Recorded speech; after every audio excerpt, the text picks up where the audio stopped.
Welcome to RAIN, the Real Estate Investor Growth Network with your hostess, Jen Josie.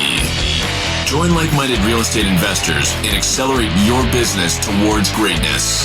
You will hear step-by-step strategies for success, interviews with real estate rock stars, and we will dig deep into past projects where we bear it all, including the good, the bad, and some just plain ugly. So get excited. Here's the bestower of badassery herself, the real Jen Josie. Listener discretion is advised. Hi, and welcome back. I'm Jen Josie, creator of RAIN, the Real Estate Investor Growth Network. Whoop, whoop. On today's episode, we have a guest that will be sharing their badassery. But before we begin, here's today's badassery bestowment, my little badass gift to you. Today's topic is the power of proper deal evaluation using FlipperForce. Using innovative software like FlipperForce can make a huge difference in evaluating real estate deals effectively. I personally use the software and am blown away by everything it does. Here's how it can help you ensure profitable, data-driven decisions. Number 1, budgeting accuracy. FlipperForce provides detailed cost estimators, enabling you to estimate renovation costs precisely and avoid unexpected expenses. Number 2, timeline management. The software allows you to set realistic project timelines, helping you stay on track and reducing carrying costs. Number 3, profitability analysis. With built-in ROI calculators, you can determine the true profitability of each deal, whether it's a flip, buy and hold, or a short-term rental. Number 4, other tools. In addition to evaluating deals, FlipperForce has an entire project management suite and accounting tracker on one easy-to-use dashboard to manage multiple projects at a time. So, proper deal evaluation with FlipperForce isn't just a step, it's the badass backbone of sustainable and profitable real estate investing. If you'd like a 30-day free trial, please visit rainmastermind.com, that's REIGN mastermind.com, and click on resources to learn more about this all-inclusive tool. Now, on to today's episode of the Real Estate Investor Growth Network podcast. We have with us Abiola Amusan. With over 2 decades of experience in the technology industry, Abiola is the co-founder of AV Luxury Design, a company known for blending high-end home automation with architectural aesthetics. Abiola's journey into the home automation industry began as a natural extension of his passion for integrating cutting-edge technology into everyday spaces, ensuring that advanced systems are both functional and beautifully hidden. I am so looking forward to this interview, so welcome, Abiola. Good to see you. Thank you, Jen. It's great to be here. Yay! Oh my goodness. I am currently knee deep in a $1 million new build right now. So this podcast is all about me today. You may think I'm promoting you, but I am just going to be picking your brain the entire time. But you were referred to me by my dear friend, Devin Bravaco. So shout out to her up there with you in New Jersey. So let's get this party started. So how did you get involved with audio visual? You know what? Thank you for the wonderful intro. I have been in technology for a little over 2 decades, and I just happened to be at my neighbor's house, checked out some of the equipment he had, and it looked like the equipment from my job, technology equipment, the back end stuff. And I asked him more about it. He told me this is a home automation system. And it threw me because I hadn't heard about that years ago. And I started looking into it. It was pretty awesome what you can do with it. And the interesting thing is it was in line with the work I did, right? So if you thought about what AV was 20 years ago. It was a bunch of dudes running speaker cable in the ceiling, and that was it. There's still some of that now, for sure, but it's gotten so much it's gotten so technical that it just, it's really right up my alley. It's really a pivot more than anything else. And I know you are passionate about it because I have totally stalked your Instagram page and all the amazing things that you do. So, and one of my Thank you. past guests, Jay Rodriguez, I know you work with him on occasion as well. He does some high-end builds up there in New Jersey. So, now, before we get into everything, you work with your wife. I love this. I work with my husband, Vance, and it is seamless for us. My forte is my mouth, my face, communicating with people. I'm the talker of the group. He's the brains behind everything. He has an accounting background. And so we just blend beautifully together. So you and your wife, Lillian, work together and you co-own this, your company together. So tell me what it's like working with Lillian. This is true.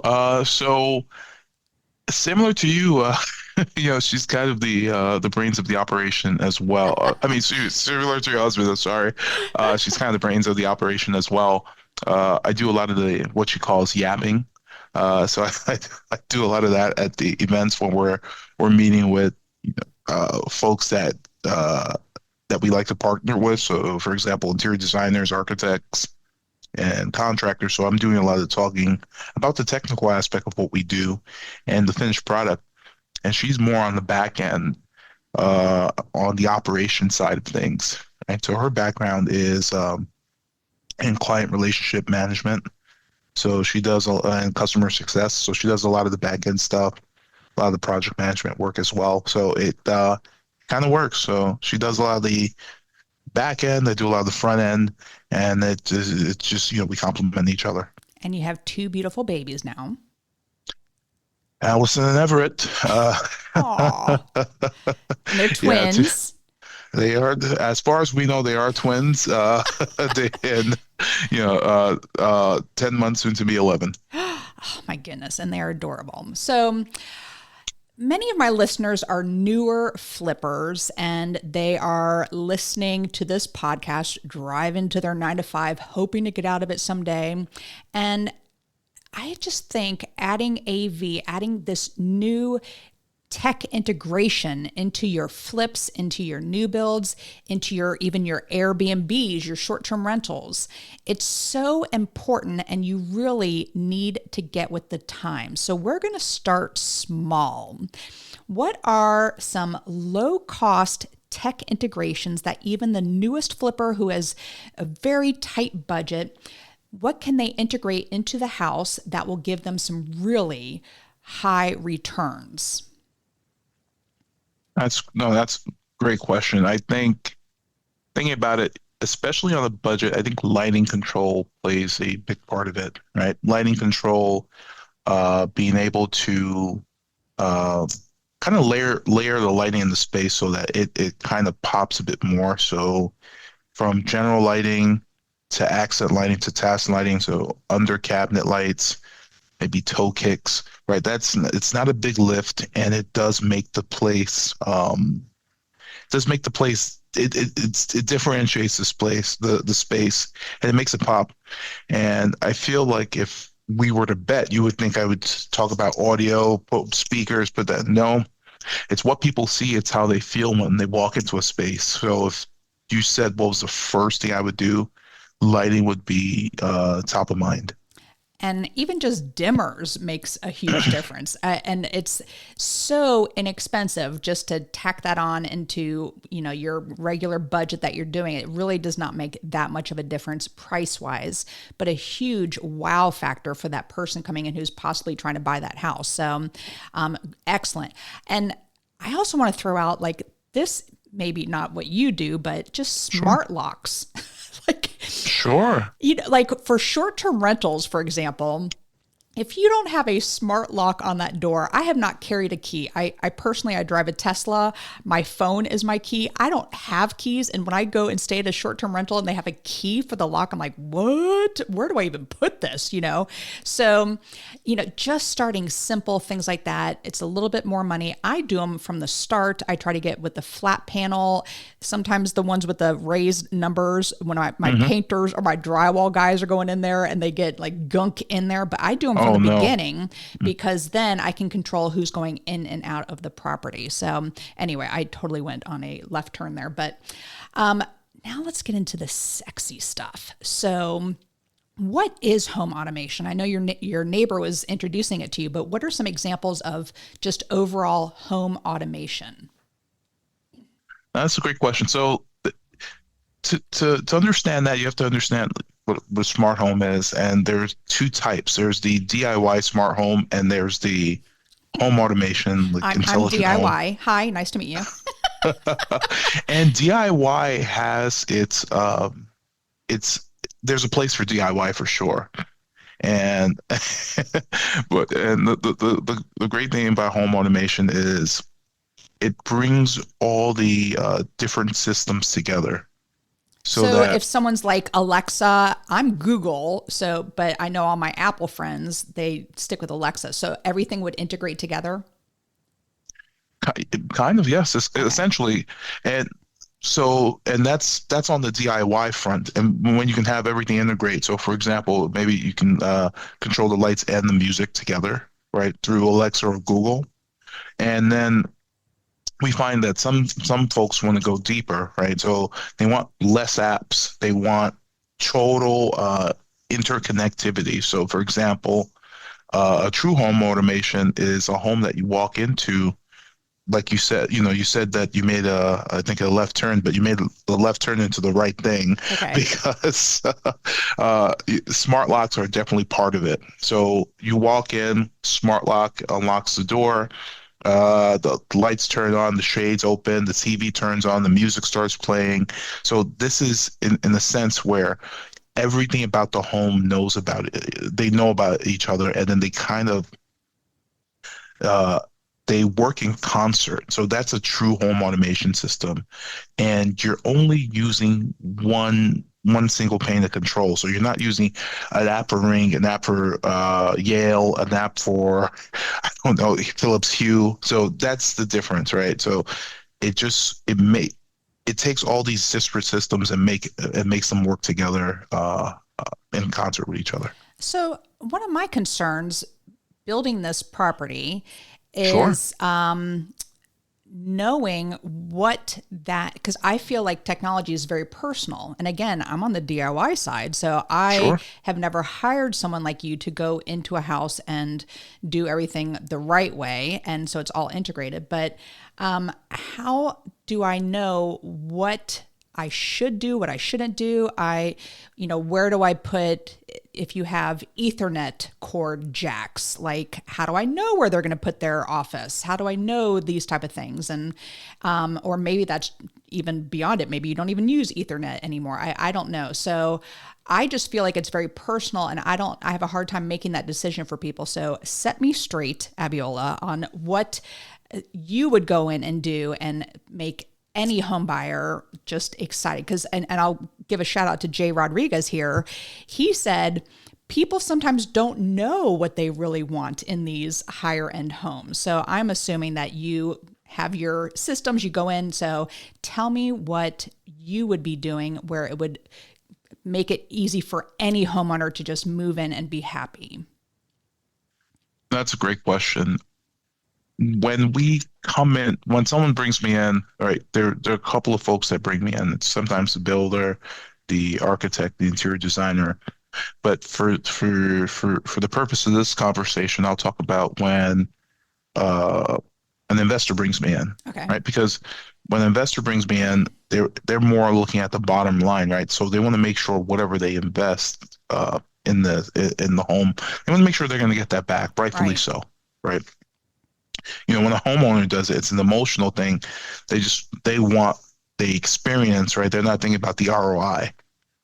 So when I work with investors, I come in and it's the same approach that I actually take with everyone. I take a consultative approach. I talk to them. I understand what they're looking for. So I'm not going to come in and prescribe yet. I mean, I have an idea what to prescribe, but I'm gonna tailor it to them. So, for example, let's say I'm working with Jay. I'm gonna come in, understand what he's trying to do, right? So, I saw him yesterday. He says, "I want to make this an awesome place." Got it. We could do that. He always he wants to make it awesome. So I take a step back and say, all right. And I'm also thinking about your question, Jen, about what to do, where to put it. We don't know what they're going to do in the office. So the most important thing I would say is to pre-wire. Gotcha. Right, let's say you never put anything in. At least you've pre-wired for it. Especially since the walls are open, this is the best time to run wires for everything. Run wires for the audio, run wires for the network. Like the network jacks we were talking about. Run wires behind where the TVs will be. Run wires for access points. Just run wires because it's not a big lift at that point. I think that's actually the most important thing than actually putting anything in. As long as the wires are run, later on, the homeowner now has the option to do that. So at times that can be, and that's also a kind of like a marketing thing that you can put on the home. It's been pre-wired, smart home ready, which is true. It's ready for a smart home. There, all the wires go to a centralized room. Someone like me can now come in and just start plugging things in. So that's really doing the homeowner a big service. Lighting's not a big lift. If there are different levels to lighting, but it's just smart switches whereby someone comes in for an open house and you press a specific button and all the lights turn off, right? So it's like, hey, you know what? As you're leaving, you want to sleep, press this button, turn off all the lights in the house. Like just simple, super simple stuff. Again, it's something that they haven't seen in other homes right? Oh, you just have to, the wow factor isn't a big lift in a lot of these because I see a lot of builders, a lot of investors, they don't know about these things, right? So if they did, they would do it. And if they realized it wasn't such a big lift, and it added that much value, they would do it. I agree. So that's, I'm sorry to cut you off, but in your No, intro, please. you talk about it being both functional and beautifully hidden. And I Sure. love that because I was jokingly saying to you earlier, I'm like, Abiola, is it okay for me to throw out my big crate of cords that I've owned for decades?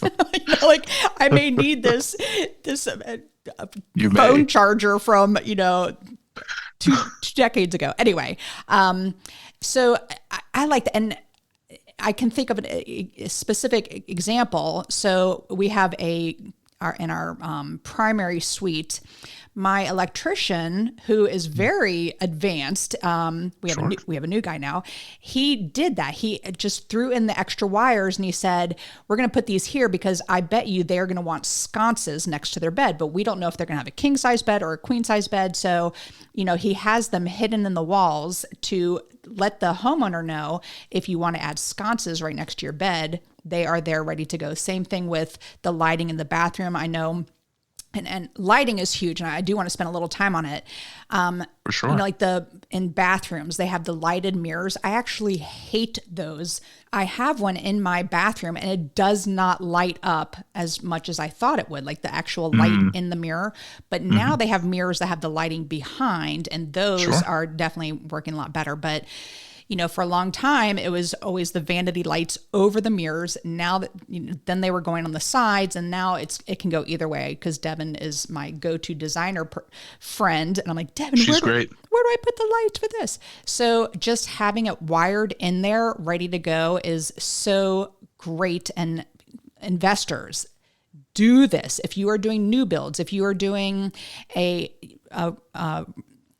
renovation and you're down to the studs, it does not cost that much more to throw in these extra wires and say it is, would you call it home, what ready? Smart home ready. Smart home ready, which is great to add to your listing, etc. So I went off on a tangent there. Let's go to lighting though. Sure.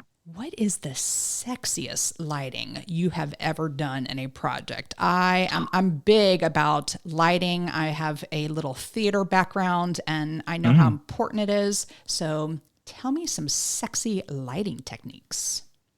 I definitely will. So there's a couple of techniques, and there are actually a couple of technologies when it comes to lighting. Some may not be appropriate for someone who's an investor, right? Because again, cost always plays a part. But there are there are budget ways to do phenomenal lighting. For example, uh, kitchen. Kitchens are a wonderful space to really just layer the light and create a warm and inviting space. And I think we all know that kitchens add value to any home, Huge. right? Yes. When you think about if you remove the bathrooms and kitchens from a home, it really is just like a bunch of boxes, like a bunch of square rooms, Yes, right? exactly. um, uh, like I mentioned before, under linear light, so essentially like higher end tape light is amazing. So I'm not talking about Philips Hue. I'm talking about like lights that are wired directly to a switch. So then that will be controlled by a smart switch. So even motion sensor based. So let's say it's late at night. You walk into the room, maybe only the under cabinet lights turn on, and then the toe kick lights turn on, right? So it I have creates seen that. I was like, ooh, the motion mood. sensor, just the toe kick. I was like, ooh, I Yes, like that a lot. Okay, keep going. it creates a mood. Yes. Uh, and rather than, could you imagine like you walk into the kitchen and kitchen's great, spotlights, like just it's super bright everywhere. It's like, all right, cool.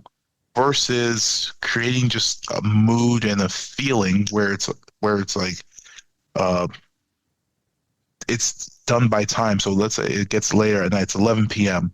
11 p.m. all the other lights turn off, and then you just have like the other light, the accent lights on dim, right? It's a beautiful look. It's a great picture for your for your social media showing off your home, right?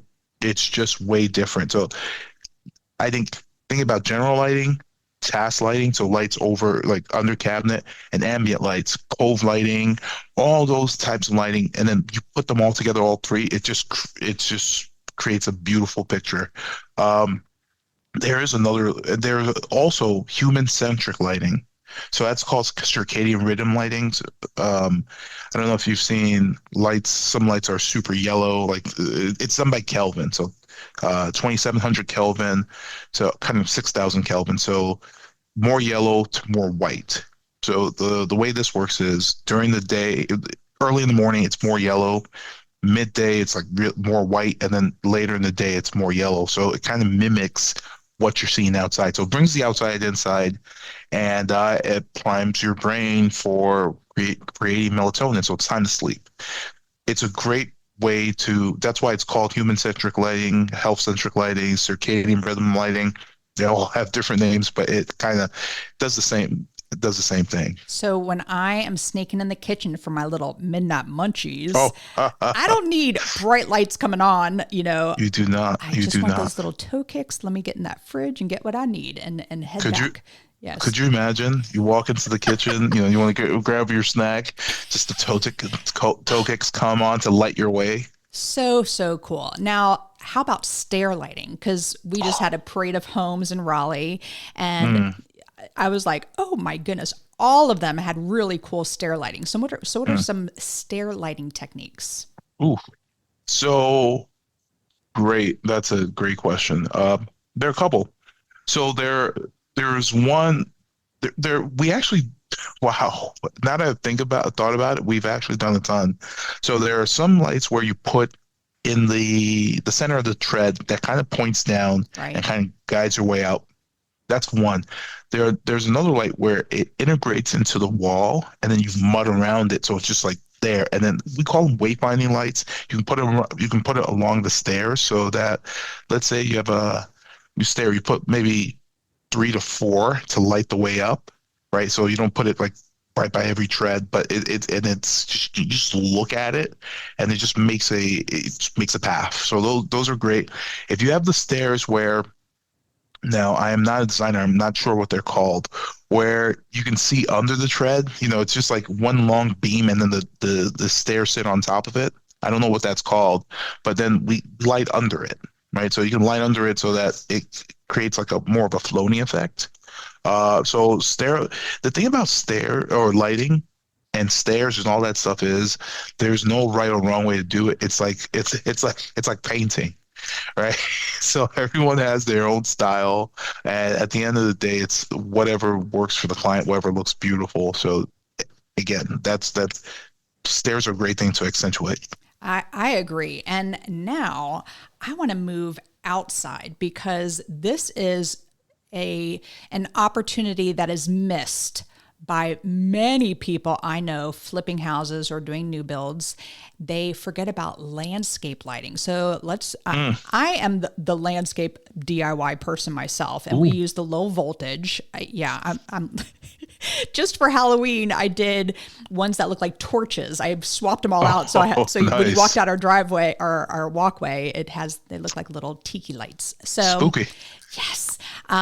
So how important is it? Because, and I just a step further, in a lot of listings, when they're, listed on the MLS, they do these twilight photos, which are actually AI generated. But let's make that realistic. And so what are some key points to, because I mean, is it low voltage lighting? Is that what you use as well? Yeah, for sure. For outdoor lighting, low voltage. Yeah. So easy peasy. It's not very expensive to do, but what are some main points that are musts when you're doing low voltage lighting? That's a great question. Lighting the path. So especially if you have a long driveway, that's something that you definitely want to accentuate. Having the right type of light, so they're well lights, so lights that just shoot straight up. Yep. To focus on the trees, or again, it's about creating a kind of mood and creating more of a dramatic image. So uplighting is a wonderful way to do that. It's almost, I think about, I'm thinking about Halloween now. When you're sitting around the campfire, you like have the flashlight right under your under your chin. you do you're doing the same thing with trees. It makes it beautiful. Making sure that you don't just making sure you use the right color temperature, right? So you just won't want to use like a super bright white light. That's like 4,000 up. Don't. You want to keep it more of a yellow, Yes. yellow kind of feel.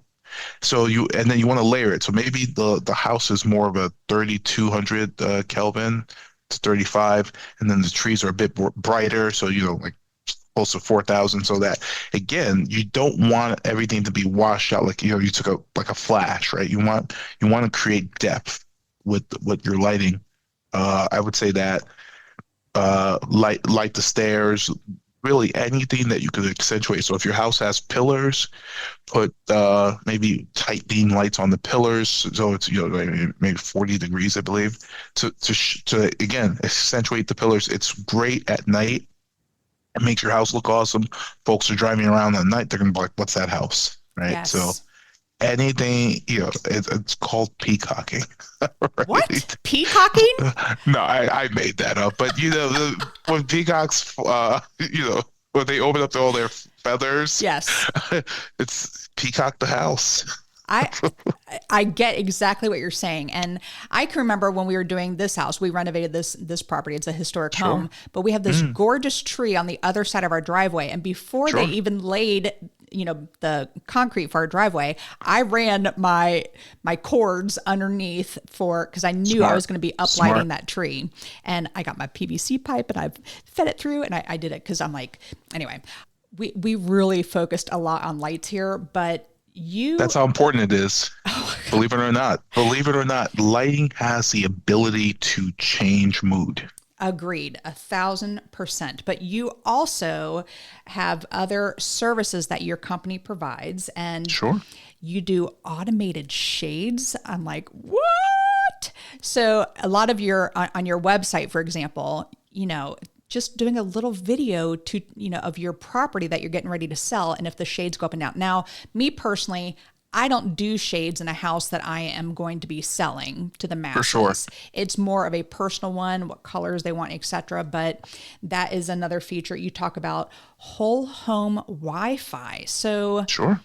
let's just touch on that for a second, because is it something where I was saying with the Ethernet cords that you have, because when I go and flip a 1960s house, I'm getting rid of phone cord jacks. They had the four-prong phone cords from back then. I'm getting rid of anything cable. Everything is wireless now. So how does one do a whole home Wi-Fi? That is a great question. There are a couple of ways, right? It depends on the budget. Now, So would the investor do it, or is that more of the buyer, the homeowner? the investor would help this along by doing a pre-wire. Okay. So as long as it's pre-wired, then whoever the homeowner can come in afterwards and just someone like me can come in and help them get the rest of it up and running. Right. So there's two ways to do it. You can do after the fact, do a mesh network like a Nest, Yep. or an Eero, excuse me, or an Eero, or you can have access points located strategically through the home, and you can only do that because it's been pre-wired. Same with shades. Actually, you brought up shades. Shades are personal. I would never recommend investors to do shades, only because what if they don't like the color? Right. And then you just spent all that money on these wonderful shades. But pre-wiring for shades, that's a great option. So then again, that's part of that whole smart home ready thing, where there is a wire by the in the on top of the window, somewhere inside the wall, that they can then pull down and put a shade in. That's awesome, and an excellent idea. I personally am a voyeur, so I keep all my windows wide open. I'm just kidding. I laugh, but it's true. I just really have very small shades places. But all right, so you also provide additional services for security, and then also theater rooms. So let's just touch on theater rooms. And some of these photos on your Instagram page, the tray ceiling, and you got the lighting up there. But, if you're doing multi-million-dollar homes, I think theater rooms are actually very, very important. So I'm assuming you do them more for homeowners, but, hey, if I'm building a multi-million-dollar house, I am putting a theater room in there. So what are some technologies that you use for theater rooms? You know what? That great question, and we have done theater rooms for investors as well. Mm-hmm.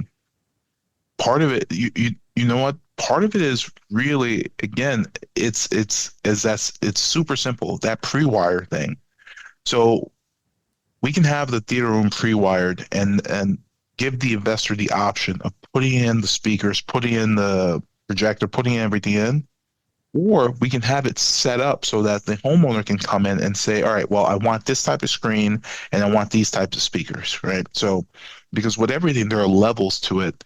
And the investor, while they'd love to, they're not going to be able to put like this, the bigger ticket items in, because they just may not get a return on their investment. The homeowner, the potential homeowner may come in and say, I don't really, I don't watch movies, right? I read books only, right?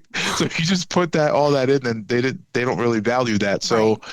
What we'll do is we'll design the space, we'll run wires, and then we'll put these special devices in so that we can come back and find exactly where those wires are in the wall, and then pull them out quickly, put speakers, put a screen, put a projector, and we're out of there.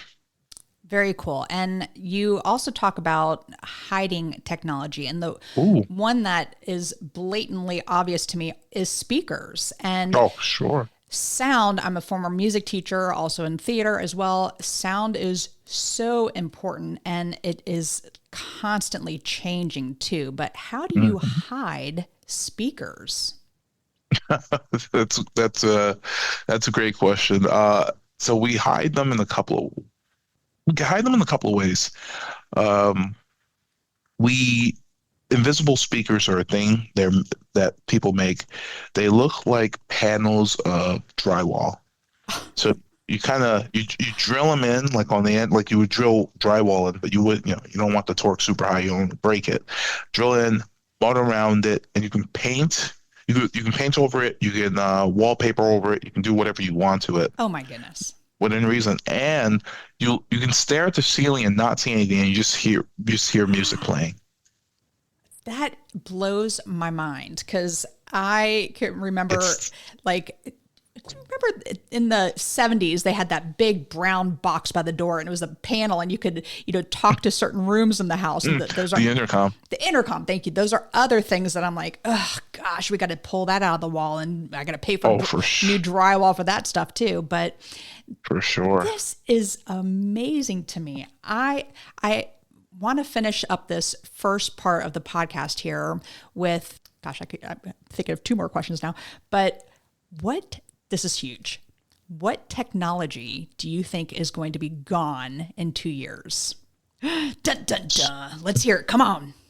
What technology is going the way of the dodo bird? That's great.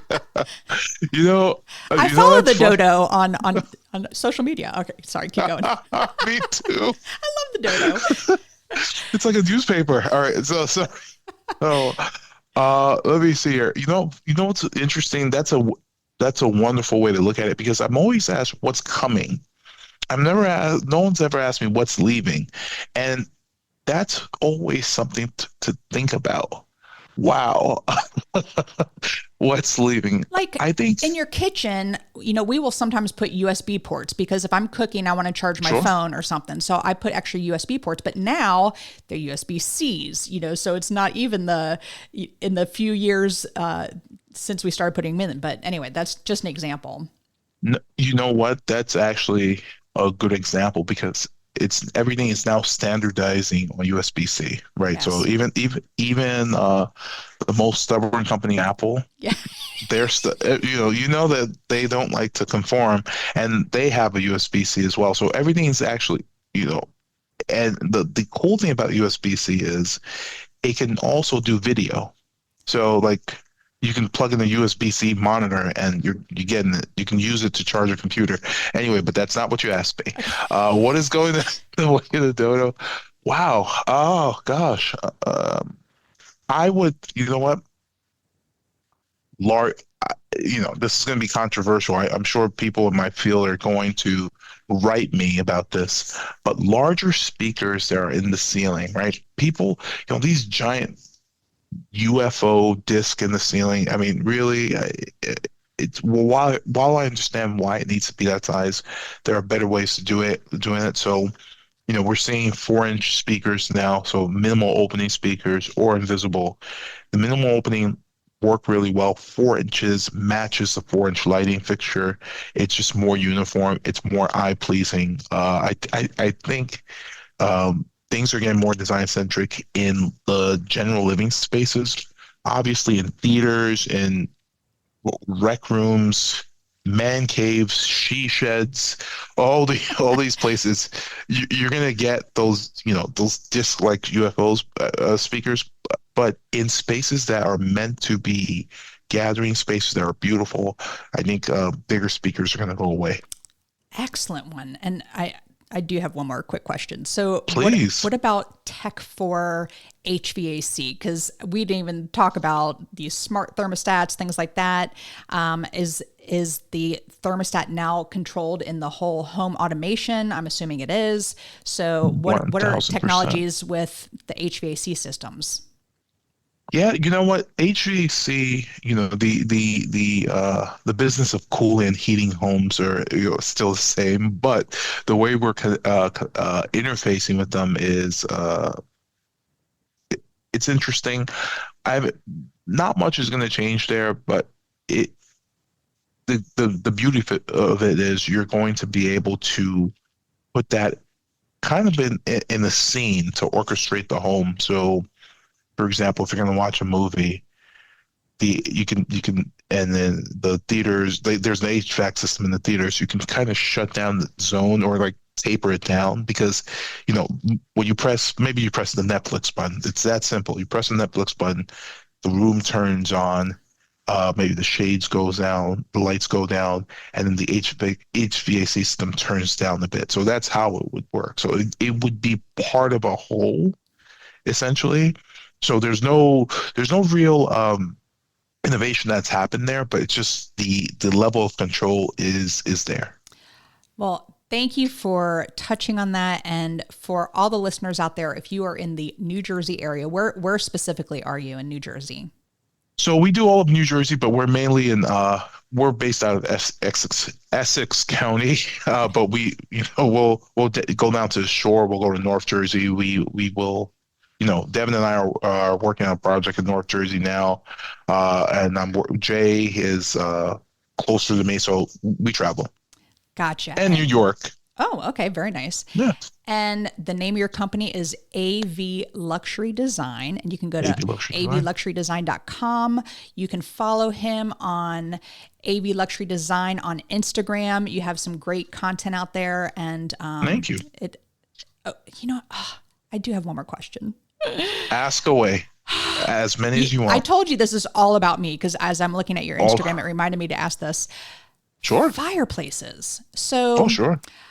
I had budgeted $10,000 for a gas fireplace, chimney, everything. And when we did this parade of homes, 96% of all the houses we walked through, these $1 million homes, used the long, skinny, super sexy electric fireplaces. And literally we're buying them for $300 on Amazon. So it is saving us so much money. So just really quick touch on the differences. I mean, people are not even, they produce heat. You can change the color of them.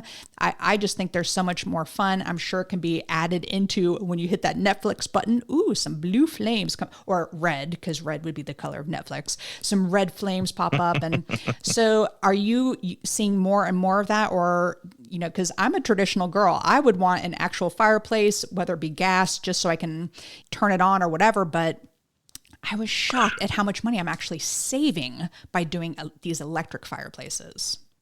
No, that's a great question. We're seeing both, right? So we're seeing electric, and then we're also seeing gas as well. The thing with both of them, with both fireplaces, are we can control them, so we can. Like you said, you press the Netflix button, you can have them go on, and then you can have them on a timer. You can have it like, oh, hey, listen, when I go to sleep, maybe turn off 10 minutes afterwards. The cool thing is they have these electric ones that do like a water vapor. So it does so there's a water mist inside, and then it's shining a light, so it looks like the flames are super realistic because it uses the water vapor. I would recommend looking it up. If I find it, I will send it to you as Thank well. You. That sounds amazing, because some of them did look like actual gas, but they were like that long, skinny. They were lower to the ground. More people like to have the TV above it, but they don't want, like, say, a regular mantle, so you get a crick in your neck from looking, 6 feet up watching your Netflix. So I love that trend, and it actually, for investors, it is definitely saving us a ton of money. So yeah, let me know about that water vapor one. The name of the game. Right? You have to make your money work for you. Yes, absolutely.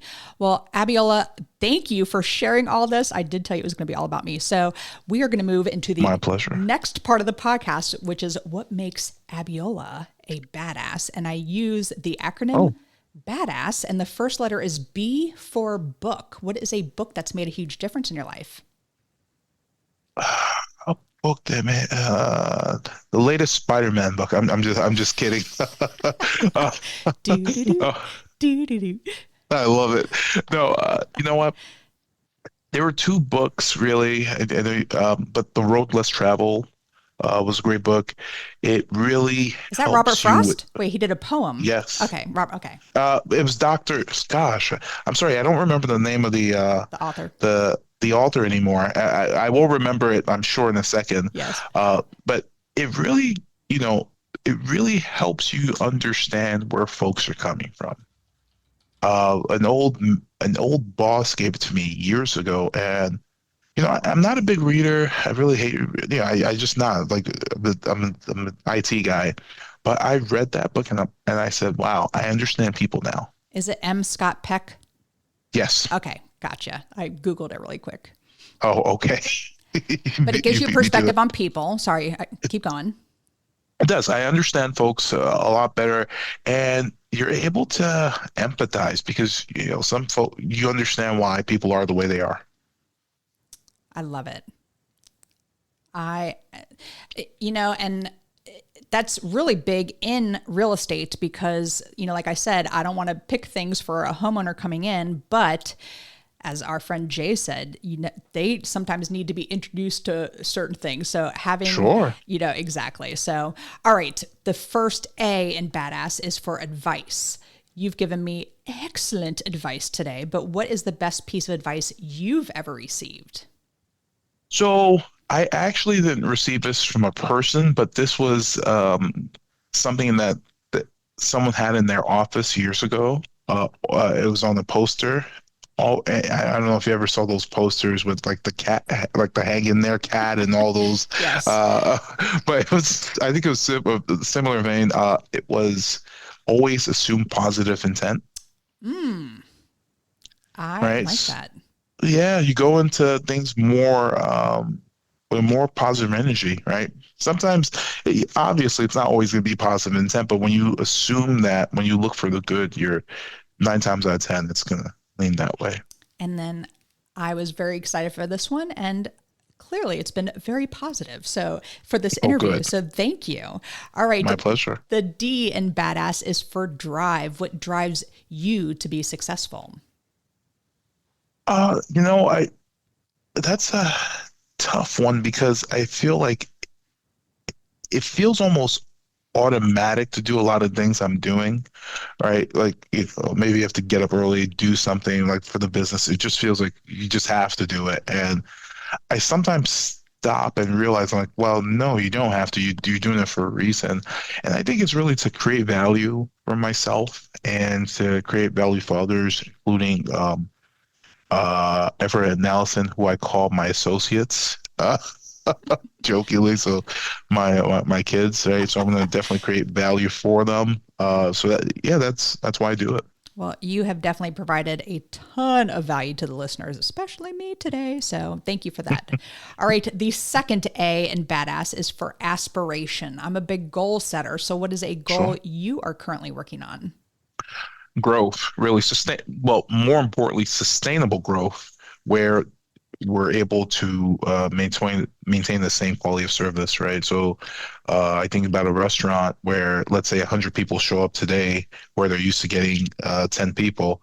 They're not Folks who are coming aren't going to get a good experience. So I think about that, and I want to make sure that we're growing to meet our demand and challenges, right? So sustainable growth, and I am doing this on social media, but I really want to showcase what we're doing more.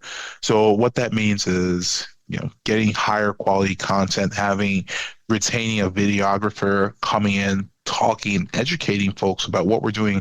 So a friend of mine once said, telling, not selling, right? I'm just showing you what we're doing. We're doing some badass stuff, That's and right. we'd love to show you.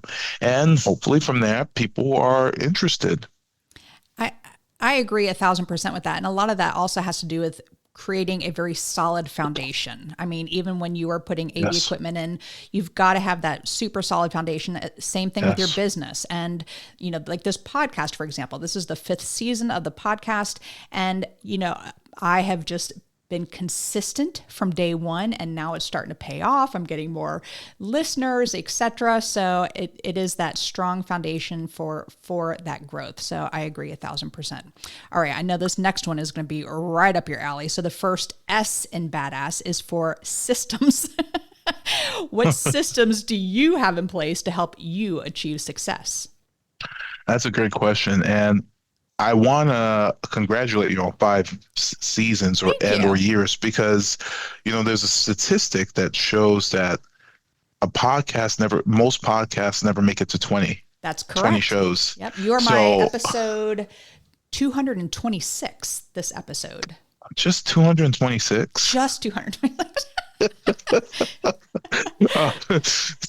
Uh, so to answer your question about systems, and as I'm hearing it now, I'm like, I hope you're not talking about like actual physical systems, because I was actually talking about but what I had in mind was systems in terms of like working with a business coach Yeah. and Like okay, go morning routines are a huge system for me. Like if I don't get my oh, morning routine done, I'm done for the day. sets the So tone for the day. yes, exactly.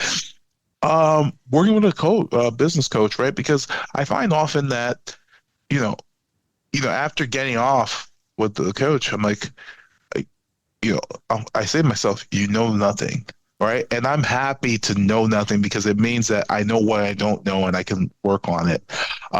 And surrounding myself with folks who are more successful, or folks who are where I want to be, and it doesn't even have to be in the same industry. Um, there's a person who started a business from zero, and they have like a bunch of folks, a bunch of locations. Again, that's transferable because it's really the business of business, right? Right. So those same principles can be transferred to anything. So I'd love that. There was a book a coach recently told me to read, Eat That Frog, Yes. and I love it's just the funniest title, but it's true. So I try to plan my day the night before, so putting lists together, and because I think if you don't do that, the next day can be just chaotic, and you wind up at the end of the day saying, "What did I do? What happened? How Right. did the day get away from me?" And Eat That Frog is based on, it's been a hot minute since I've read that one, but it's about getting the crummy stuff out of the way first. Like the most First, important thing, get it done, eat that frog first thing in the morning. So, to wrap up this podcast, the final S in badass is for success. What does success mean to Abiola? that's wow. Success for me means to be able to take my kids to school in the morning and come and pick them up in the evening, right?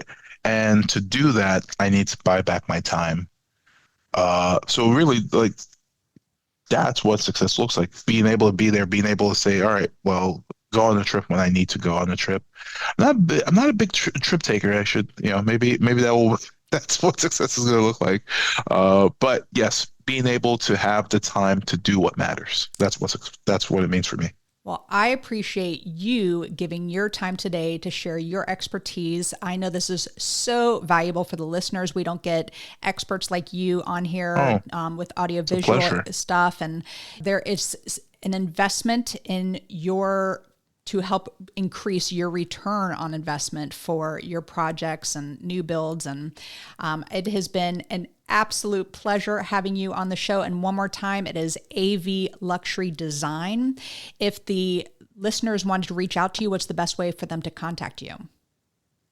Great question. They can send me a DM on via AV Luxury Design, or just email me, Abiola at AV Luxury Design.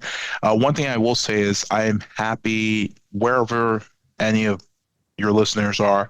I'm happy to listen and consult and just give them ideas, best practice, because I love doing this. And my thing is put value out there regardless, and I'll come back to you one way or another. It'll come back to you tenfold. I agree. So thank you so much for being on the show today. It's been a pleasure interviewing you. Likewise. Well, that is all. Thank you for listening, and we will catch you on the next episode. Now go out there and share your badassery. And don't forget, make it a great day. Take care. Bye-bye. Whoop, whoop. Thank you for listening to RAIN, the Real Estate Investor Growth Network. Be sure to subscribe on your favorite podcasting platform so you never miss an episode.